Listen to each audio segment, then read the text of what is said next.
कार्यक्रम के प्रस्तुत करता है रेक्स रेमेडीज प्राइवेट लिमिटेड।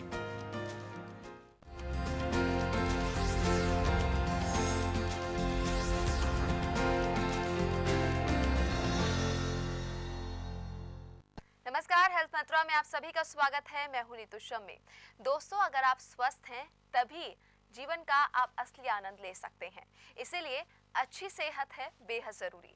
लेकिन आज की भागदौड़ भरी जिंदगी में इंसान तमाम बीमारियों की चपेट में आ जाता है। इसीलिए हेल्थ मंत्रा में हम आपको बताएंगे स्वस्थ रहने का नुस्खा। यूनानीपैथी के जरिए करेंगे आपकी तमाम बीमारियों को दूर। और इस काम में हमारी मदद करेंगे जाने माने यूनानी एक्सपर्ट डॉक्टर असलम जावेद।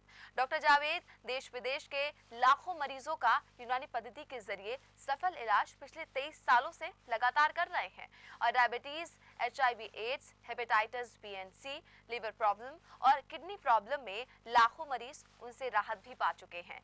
तो अगर आप भी कोई हेल्थ रिलेटेड प्रॉब्लम से परेशान हैं तो आप सवाल पूछ सकते हैं कि इसके लिए आप हमारे यूनानी हेल्पलाइन नंबर पर फोन भी कर सकते हैं। हमारे नंबर है 011-3208-6442, 011-3208-6443। हमारा मोबाइल नंबर है 9891759909।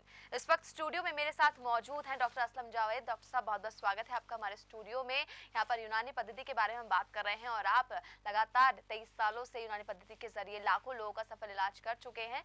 यहाँ पर आज जो हमारा टॉपिक है, जो बीमारी हम लेकर आए हैं, वो HIV, एड्स है और इन्फेक्शियस डिसीजेज है, जो कि बहुत सारे लोग हैं जो कि कहीं ना कहीं अफेक्टेड हैं इससे और काफ़ी परेशान भी हैं। सबसे पहले हम बात करेंगे HIV, एड्स क्या है आखिर ये? देखिए, HIV एड्स क्या है पहले ये समझ लें आप लोग। HIV किसे कहते हैं?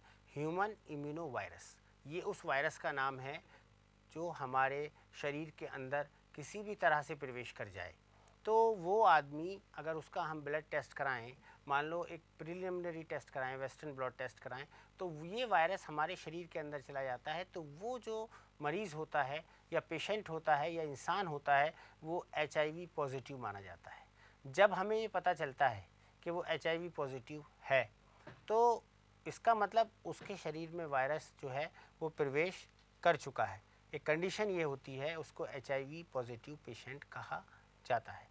उसके बाद अब ये सोचिए कि HIV से लेकर, ये समझने की कोशिश करें कि HIV से लेकर एड्स तक होने में कितनी स्टेजेज होती।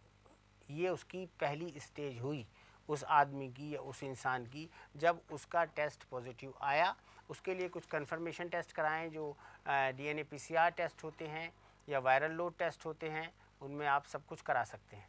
उसके बाद में जब ये सारी चीज़ें पता लग जाता है कि एक मरीज़ सबसे पहले वो HIV पॉजिटिव है तो उसको जो है सबसे पहले तो कोशिश ये करनी चाहिए कि अगर वो मैरिड है तो उसको बिल्कुल परहेज़ शुरू कर देना चाहिए। सेक्स जो है ना करे बिल्कुल भी, किसी तरह से उस एक्ट में इंडल्ज ना हो, ना घर में ना और बाहर। और अगर वो अनमैरिड है तो कोशिश करे कि इन सब बातों से दूर रहे। HIV से लेकर के एड्स तक पहुंचने में 4 स्टेजेस होती हैं। ये किसी भी पेशेंट की पहली स्टेज हुई।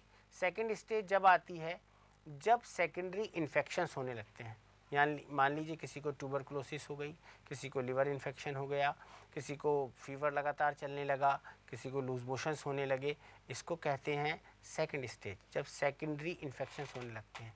थर्ड स्टेज कहा जाता है जब मान लीजिए उसको लिम्फ ग्लैंड में इन्फेक्शन होने लगा है और कंडीशन उसकी जो है बिगड़ने लगती है, वेट कम होने लगता है लगातार और उसमें जो है खाने पीने में भी परेशानी होने लगती है, वो ज़्यादा सॉलिड चीज़ें नहीं खा पा रहा है मरीज़, उसको कहते हैं थर्ड स्टेज।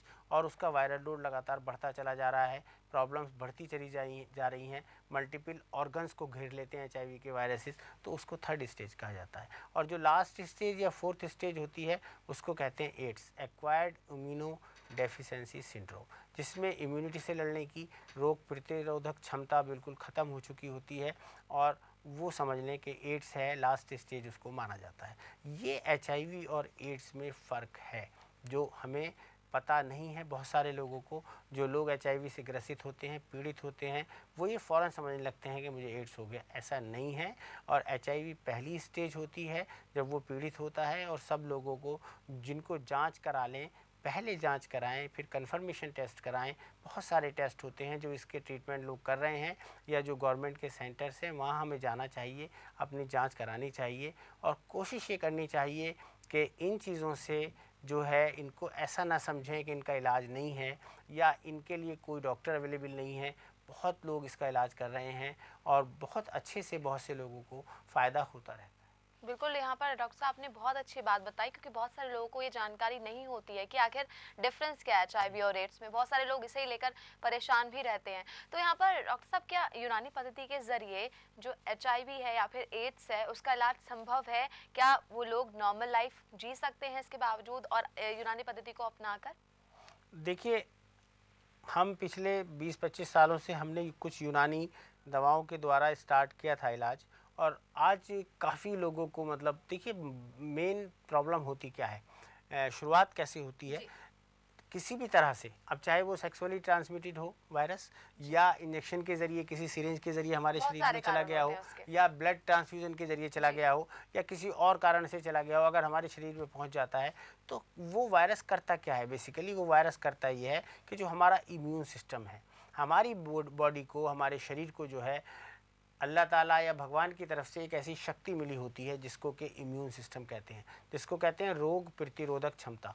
जो बीमारियों से लड़ने के लिए हमारी सेना होती है, वो इस्तेमाल हमारी सेना को कमज़ोर करता है। ये वायरस इम्यून सिस्टम को डैमेज करता रहता है आहिस्ता आहिस्ता, और उसकी वजह से ही हमारे शरीर के अंदर जो है बीमारियों से लड़ने की शक्ति ख़त्म होने लगती है, और वो जो है इस तरह से परेशानी पैदा होने लगती है कि कोई भी बीमारी हमें घेर सकती है। अगर हमें लूज़ मोशन आ रहे हैं तो लूज़ मोशन आते चले जाएंगे, फीवर हो रहा है तो लगातार फीवर होता रहेगा, वेट हमारा कम होता रहेगा, कभी कभी बहुत ज़्यादा स्किन पर खुजली, ईचिंग, ये सब चीज़ें होने लगती हैं।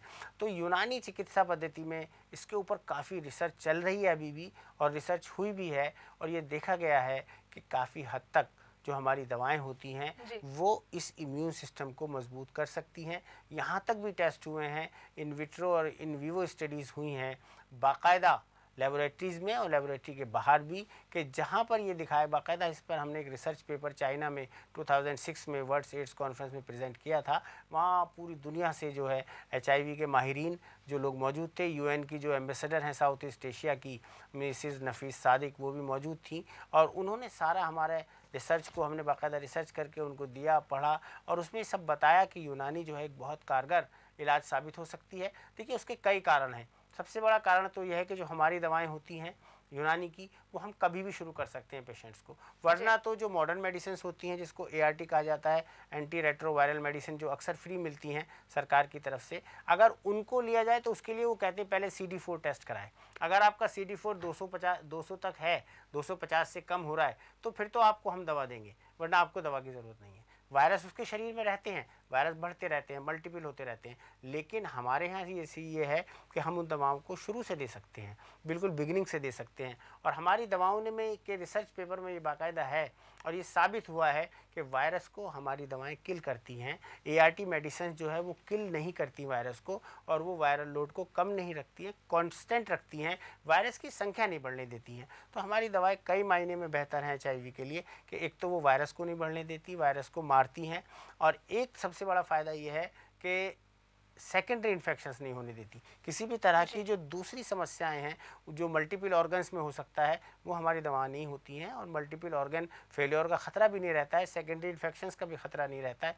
एक सबसे बड़ी प्रॉब्लम क्या आती है एआरटी में, कि अगर आप एआरटी ले रहे हैं, लगातार ले रहा है कोई पेशेंट, 2 साल से 3 साल से ले रहा है, उसके बहुत सारे साइड इफ़ेक्ट्स हैं। आप इंटरनेट पर जाके देख सकते हैं, हमारी दवाओं के कोई साइड इफ़ेक्ट्स नहीं है। हमारी दवाओं को जो है पेशेंट आसानी से ले सकता है, बहुत ज़्यादा महंगी दवाएं नहीं हैं। तो ये डिफरेंस है कुछ हमारी दवाओं के बारे में, और रिसर्च इस पर हुई है बाकायदा। हमने अपनी रिसर्च जो गवर्नमेंट ऑफ इंडिया को भी दे दी है कि भाई आप ये देखें कि ये रिसर्च है हमारी, और यूनानी काफ़ी फ़ायदेमंद साबित हो सकती है एचआईवी के पेशेंट्स के लिए, और काफ़ी हद तक जो है इसमें जो है हेल्प कर सकती है उन लोगों की। देखिए बहुत बड़ा सोशल स्टिग्मा होता है एचआईवी, किसी को अगर हो जाए तो बताता नहीं है। गवर्नमेंट की तरफ से भी हमें ये इंस्ट्रक्शंस हैं कि हम जो है उसको बिल्कुल डिस्क्लोज़ ना करें, उसको चैनल पे ना लाएं, वरना बहुत सारे हमारे पास ऐसे पेशेंट्स हैं कि वो हमारे दवाओं से काफ़ी हद तक राहत पा रहे हैं, अच्छी ज़िंदगी जी रहे हैं, सेकेंडरी इन्फेक्शंस नहीं है उनको, वायरस की संख्या नहीं बढ़ी है, और बहुत हद तक फ़ायदा हुआ है, बहुत हद तक फ़ायदा हुआ है। बिल्कुल, यहाँ पर बहुत अच्छी बात बोली है डॉक्टर साहब ने, बहुत ज़्यादा फ़ायदा हुआ है क्योंकि ये जो एचआईवी ग्रसित लोग होते हैं, फिर एड्स ग्रसित लोग होते हैं, काफ़ी दबे छुपे से रहते हैं, वो लोग सामने निकल कर नहीं आते। तो उम्मीद के तौर पर यहाँ पर एक यूनानी चिकित्सा पद्धति उन सभी के लिए हम लेकर आए हैं। आप यूनानी चिकित्सा पद्धति की शरण में आइए और देखिए इसके इलाज के द्वारा किस तरह से आप एक नॉर्मल लाइफ की तरफ लीड कर सकते हैं। आपको बिल्कुल शर्माने की कोई ज़रूरत नहीं है, घबराने की ज़रूरत नहीं है। नंबर्स लगातार आपकी टीवी स्क्रीन पर फ्लैश हो रहे हैं।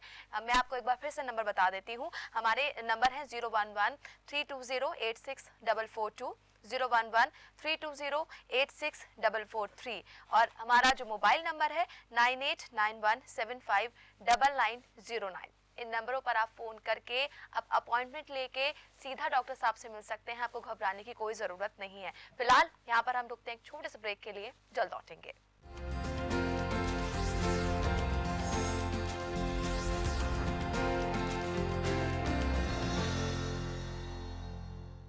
दिमागी काम करने वालों के लिए रेक्स का वरदान। रेक्स की दिमागी आंवला, ब्रह्मी, काजू, बादाम और खजूर जैसी 14 जड़ी बूटियों से तैयार रेक्स की दिमागी। शहद, कुदरत का अनमोल खजाना। अब शहद 3 फ्लेवर्स में, Rex herbal, honey lime, honey ginger, honey कलौंजी। रेक्स हर्बल हनी 100% प्योर और स्वादिष्ट। रेक्स कलौंजी ऑयल, ये है 99 मर्जों की एक दवा। इसमें है बड़े बड़े गुण, हार्ट, जोड़ों के दर्द और शुगर में मुफीद है। रेक्स कलौंजी ऑयल 100% शुद्ध। कैसोनिल, जी हाँ, रेक्स की कैसोनिल मैदे जिगर से रोग हटाए, आंतों को मजबूत बनाए, गैस अफारा दूर भगाए। रेक्स की कैसोनिल टैबलेट्स और सिरप।